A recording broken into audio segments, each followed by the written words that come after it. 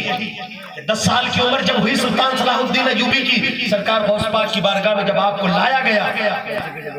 لایا گیا، آپ نے دیکھا، اور دیکھنے کے بعد سر پہ ہاتھ رکھا، اور ہاتھ رکھنے کے بعد ارشاد فرمایا سرکار غوث پاک نے، یہ بچہ بڑا عظیم ہے اور ایک دن یہ فاتح اعظم بن کے چمکے گا۔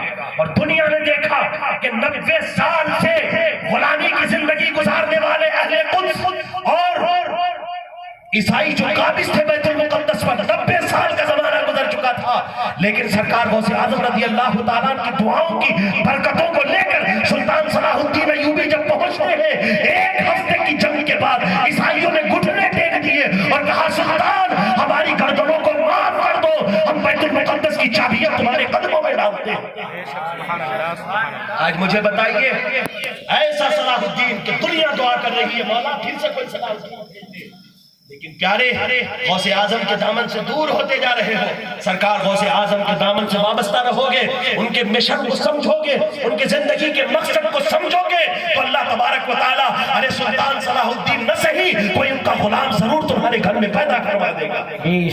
لیکن بات وہی ہے کہ آج نہ جانے کیسا کیسا منہ لے کر لوگ آ جاتے ہیں اور آ کر کہتے ہیں ان اولیاء کرام نے کیا کیا ہے، ان صوفیاء کرام نے کیا کیا ہے۔ آؤ بتاؤ، میں آپ کو بتاؤں ان صوفیاء کرام نے کیا ہے۔ اسی ہندوستان کی ہسٹری کو اگر میں آپ کے سامنے رکھوں تو شہاب الدین غوری اس ہندوستان کے اندر کئی بار آیا حملہ کرنے کے لیے۔ شہاب الدین غوری نے تراوڑی کے میدان کے اندر پرتھوی راج چوہان سے بہت زبردست جنگ ہاری، ایسی جنگ ہارا کہ بھاگنے کا رستہ نہیں ملا، کسی طرح جان بچا کر اور چند فوجیوں کے ساتھ پہنچا اپنے گھر۔ مرہم پٹیاں چل رہی ہے، خون بہ رہا ہے، تکلیف ہو رہی ہے، ابھی تکلیف مٹی نہیں، خون رکا نہیں، پٹیاں کھلی نہیں۔ ادھر ہندوستان کے اندر ایک واقعہ یہ پیش آیا کہ پرتھوی راج چوہان کے کچھ لوگ پہنچے غریب نواز کے پاس، اور غریب نواز سے جا کر کہا او فقیر بند کرو یہ چولہا، یہ ڈیگے ہٹاؤ یہاں سے، تم نے ہمارے پرجا کی، ہمارے رعایا کی عادتوں کو خراب کر دیا ہے، پھوکٹ کے کھانے کی عادت پڑ گئی ان کو، اٹھاؤ بند کرو اپنا چولہا، لے جاؤ اپنی ڈیگے یہاں سے۔ سرکار غریب نواز رضی اللہ تعالیٰ نے جلال میں آ کے ارشاد فرمایا اے بادشاہ کے نمک خورو، جاؤ جا کر اپنے بادشاہ سے کہہ دینا کہ معین الدین کا خالق جب تک معین الدین کو دانا دیتا رہے گا وہ مخلوق خدا کو کھلاتا رہے گا، بے شک سبحان اللہ، جب تک اس لیے کہ یہ کھانا کھلانا یہ بہت بڑا کام ہے۔ یہ لوگ سمجھتے ہیں کہ یہ ڈیگے چڑھانا کیا ہوتا ہے، یہ ہمارے بادشاہ بریانی والوں نے یہ 2-4 بکرے کاٹ کے لوگوں کو کھلایا، یہ کیا ہے؟ ارے کسی غریب کی بیٹی کی شادی کر دیتے۔ میں کہتا ہوں اللہ کے رسول سے صحابی نے پوچھا یا رسول اللہ سب سے اچھا کام کیا ہے؟ ای الاعمال افضل یا رسول اللہ، سب سے اچھا کام کیا ہے؟ میرے آقا ارشاد فرماتے اطعام الطعام، لوگوں کو کھانے کھلاؤ، یہ سب سے اچھا کام ہے۔ بے شک سبحان اللہ۔ میرے غریب نواز ارشاد فرماتے ہیں، میرے خواجہ نے ارشاد فرمایا جاؤ جا کے کہہ دینا جب تک خدا معین الدین کو دانا دیتا رہے گا یہ مخلوق خدا کو کھلاتا رہے گا۔ حضرات محترم جب معین الدین سرکار غریب نواز نے یہ ارشاد فرمایا نا تو لوگوں نے آپ کو جان سے مارنے کی دھمکیاں دینا شروع کی، طرح طرح کی گیدڑ بھبکیاں آپ کو دینا شروع کی۔ جب حالات یہاں تک پہنچے تو غریب نواز جلال کے عالم میں کھڑے ہو گئے اور اپنے مریدوں کو مخاطب کرتے ہوئے ان کو گواہ بنا کر ارشاد فرمایا اے میرے مریدوں گواہ رہنا، میں نے اس راجا کو زندہ مسلمان لشکر کے حوالے کر دیا ہے۔ اب یہ اللہ والے کی زبان سے نکل چکا تھا۔ ادھر شہاب الدین غوری اور ان کے فوجیوں کا حال یہ کہ زخم بھی ابھی ٹھیک نہیں ہوئے، تراوڑی کے میدان سے ہار کے بھاگے ہیں، زخم بھی ٹھیک نہیں ہوئے۔ حضرات محترم رات میں جب سوئے تو کیا دیکھتے ہیں؟ شہاب الدین غوری نے بادشاہ نے خواب میں کیا دیکھا کہ ایک بزرگ اللہ والے شہاب الدین غوری سے کہتے ہیں آؤ ہندوستان فتح تمہارا انتظار کر رہی ہے، آؤ ہندوستان جیت تمہارا انتظار کر رہی ہے۔ شہاب الدین نے سوچا کہ ہار کے آئے ہیں، ٹینشن میں رہتے ہیں، اس لیے شاید کوئی خواب آ گیا ہوگا، ایسا اگنور کر دیا۔ ایک دن گزرا، شہاب الدین دوبارہ جب سویا پھر یہی خواب دیکھتا ہے، پھر یہی خواب آیا، آؤ ہندوستان، فتح تمہارا انتظار کر رہی ہے۔ شہاب الدین نے دوسرے دن پھر اگنور کیا۔ تیسرے دن جب وہ سویا، وہی بزرگ جو 2 دن پہلے 2 دن سے لگاتار آ رہے تھے، تیسرے دن آئے، جلال کے عالم میں ذرا سختی کرتے ہوئے کہا، اے شہاب الدین، تم میری بات کو کیوں نہیں سنتے؟ میں 2 روز سے تمہیں کہہ رہا ہوں، آؤ ہندوستان میں، فتح تمہارا انتظار کر رہی ہے۔ 3 دن لگاتار جب یہ خواب دیکھتے رہے، شہاب الدین آج کی صبح جب اٹھا، علماء کو بلایا، خواب کی تعبیر جاننے والے عالموں کو بلایا، بلانے کے بعد کہا، میاں ایسا خواب 3 دن سے دیکھ رہا ہوں، ہندوستان بلایا جا رہا ہے، ہمارے فوجیوں کے تو زخم بھی ٹھیک نہیں ہوئے، پٹیاں بھی نہیں کھلی، ہم کیسے جائیں؟ لیکن اللہ والے، اللہ کے بندے، کچھ نیک علماء جو تھے، کہا شہاب الدین 3 دن سے لگاتار یہ خواب دیکھ رہے ہو، آنے والا کوئی اللہ والے کی صورت میں آ رہا ہے، یقیناً یہ غیبی اللہ کی کوئی مدد ہے، چلو ہمیں چلنا چاہیے۔ اب یہ پٹیاں باندھے ہوئے زخمی فوجی پھر سے تراوڑی کے میدان کے اندر آتے ہیں، تقریباً 40,000 کا لشکر ہے، لیکن ادھر پرتھوی راج 1,20,000 کا لشکر لے کر پہنچتا ہے۔ لیکن آج پہلے جب آیا تھا، ناؤ لشکر کے ساتھ آیا تھا، تلوار پہ بھروسہ کر کے آیا تھا، اپنی قوت کے دم پہ آیا تھا، آج جب آیا ہے اللہ والے کے بلانے پر آیا ہے، گھڑی نماز کی دعوت پر آیا ہے، آج جب اس 40,000 نے مقابلہ کیا ہے تو چند گھنٹوں کے اندر پرتھوی راج کی فوج کو شکست ہو جاتی ہے۔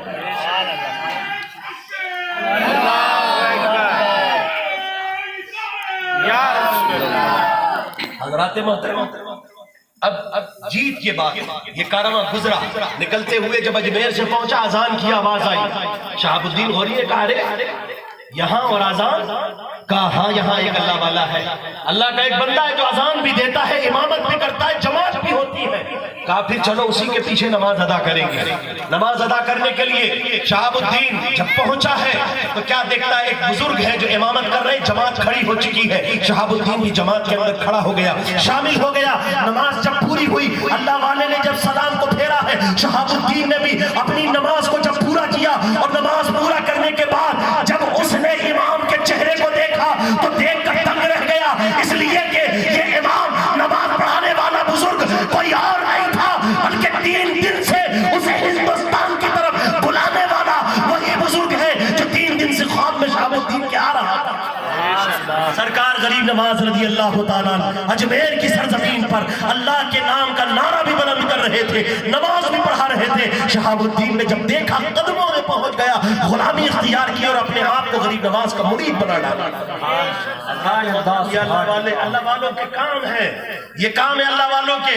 انہوں نے صرف تسبیح لے کر پہاڑیوں میں اپنی زندگی کو نہیں گزارا، بلکہ ایسی تحریکیں پیدا کی، ایسی جماعتیں پیدا کی، ایسے لوگ پیدا کیے، ایسے قوم کے ہیرو پیدا کیے کہ غوث اعظم کی غلامی کی فہرست اگر آپ اٹھاتے ہیں تو کوئی صلاح الدین نظر آتا ہے، کوئی نجم الدین نظر آتا ہے، تو کہیں کوئی آپ کو ارطغرل غازی نظر آتا ہے، تو کوئی آپ کو عثمان غازی نظر آتا ہے، تو کوئی ابن عربی کی صورت میں آپ کو نظر آتا ہے۔ بے شک سبحان اللہ، مگر سبحان ہم نے اپنے اللہ۔ تاریخ کو بھلا دیا، ہم نے اپنے بڑوں کو بھلا دیا۔ آپ کے سامنے میں آخری بات پیش کر کے گزر جاتا ہوں۔ پیر کرم شاہ ازہری رحمت اللہ تعالیٰ علیہ، پڑوسی ملک کے عالم، جب یہ امریکہ میں آکسفورڈ یونیورسٹی کے اندر پہنچے، لائبریری میں جب گئے تو کہا مجھے وہاں لے چلو۔ یہ دنیا کی مائناز یونیورسٹی کی بات کر رہا ہوں میں۔ آج ہمارا نوجوان صرف اسکرین ٹچ موبائل لے کر گناہوں کے منظر میں ڈوب کر یہ سمجھتا ہے کہ دین کے جھنڈے اسی طرح بلند ہو جائیں گے۔ نہیں پیارے، سنو، آپ کہاں ہیں؟ آپ کے بڑے کہاں تھے؟ آپ نے اپنی تاریخ کو بھلا کر اپنے آپ کو کہاں تک پہنچا دیا؟ آج بھی ہمیں رسول اللہ کی غلامی کرنی ہے اگر کامیاب ہونا ہے۔ ہمیں کرنی ہے شہنشاہ بطحا کی رضا جوئی۔ وہ اپنے ہو گئے تو رحمت پروردگار اپنی، طریقہ مصطفیٰ کو چھوڑنا ہے وجہ بربادی، اسی سے قوم دنیا میں ہوئی بے اقتدار۔ پیر کرم شاہ ازہری رحمت اللہ تعالیٰ علیہ آکسفورڈ یونیورسٹی کے اندر جب پہنچے، کہا مجھے وہاں لے چلو، وہاں لے چلو کہ جہاں اسلامی کتب موجود ہو لائبریری کے اندر۔ تو ایک خانہ تھا جس میں اسلامی کتب موجود تھی، کتابوں کو اٹھاتے رہے، دیکھتے رہے، اٹھاتے رہے۔ ایک کتاب کو دیکھا تو رونے لگے، آنکھیں چھم چھم برسنے لگی۔ لوگوں نے کہا حضرت رونا کیسا، رونا کیسا، یہ آنکھیں کیوں برسی، غم کس بات کا؟ تو کہا دیکھو میری قوم کے نوجوان آج نشے کی لت میں پڑ کر کہاں چلے گئے، اور ہمارے بڑوں کو پڑھ کر یہ لوگ ہم پر حکومت کرنے لگے۔ ابن عربی کی، شیخ اکبر کی یہ کتاب ان کی یونیورسٹی میں دیکھ کر مجھے رونا اس بات پر آیا آکسفورڈ والے آج ان پر پی ایچ ڈیاں کر کے دنیا پہ حکومت کر رہے ہیں. وہ شیخ عربی جنہوں نے اپنی کتابوں کے بارے میں بلکہ فتوحات مکہ تصوف پر جو کتاب ہے کہتے ہیں اس سے پہلے نہ ایسی کوئی کتاب لکھی گئی تصوف میں نہ قیامت تک لکھی جائے گی. ایسا عالم. لیکن آج ہم نے اپنے بڑوں کو بلا کر غوث پاک کے غلاموں کو بلا کر آج آپ کو میں بتاؤں یہ شیخ ابن عربی کون ہے. ان کے والد گرامی شیخ عربی علی عربی یہ سرکار غوث پاک رضی اللہ تعالیٰ کی بارگاہ میں حاضر ہوئے. آخری بات آپ گھبرائیے نہیں, آخری بات سنیں اس کے بعد بات کریں, اس لیے کہ اپنے کو سننے. اگر میں کلکتہ سے آیا ہوتا تو آپ نہیں گھبراتے, چونکہ میں پاس سے آیا اس لیے گھبرا رہا ہوں. آخری بات سنیے میری. یہ ابن عربی کون ہے؟ ان کے والد گرامی سرکار غوث پاک رضی اللہ تعالیٰ کی بارگاہ میں حاضر ہوئے. آنے کے بعد کہا سرکار عمر تقریباً 50 سال ہو گئی, اولاد نہیں ہے, اللہ کی بارگاہ میں دعا کرے اللہ مجھے اولاد عطا کر دے. سرکار غوث پاک رضی اللہ تعالیٰ نے زمین کی طرف دیکھا یا مراقبہ کیا, آسمان کی طرف دیکھا, اس کے بعد ارشاد فرمایا اے علی عربی تمہاری تقدیر میں اولاد نہیں ہے, تمہاری تقدیر میں اولاد نہیں ہے, صبر کرو. ابن عربی کے والد کہتے ہیں سرکار اگر تقدیر میں اولاد ہوتی تو گھر بیٹھے مل جاتی, میں آپ کے پاس کیوں آتا, آپ کے پاس کیوں آتا؟ تقدیر میں ہوتی تو گھر بیٹھے مل جاتی, میں آپ کے پاس کیوں آتا؟ آپ کے پاس اسی لیے آیا ہوں کہ تقدیر میں نہیں ہے, آپ لکھوا دیجئے. تقدیر میں نہیں ہے اسی لیے تو آپ کے پاس آئے ہیں, تقدیر میں ہوتی تو گھر بیٹھے مل جاتی. سرکار لکھوا دیجئے. اتنا سننا تھا, غوث اعظم کو جلال آیا. آپ نے ارشاد فرمایا آؤ میری پیٹھ سے اپنی پیٹھ کو لگا لو, اپنی پیٹھ کو لگا لو, میرے صلب میں صرف ایک بیٹا باقی ہے, وہ میں تمہیں عنایت کرتا ہوں. ابن عربی کے والد گرامی نے اپنی پیٹھ کو سرکار غوث اعظم سے کی پیٹھ سے مس کیا ہے. 1 سال نہیں گزرا تھا کہ اللہ تبارک و تعالیٰ نے ابن عربی جیسا بیٹا ان کو عطا فرمایا. بے شک سبحان اللہ سبحان اللہ.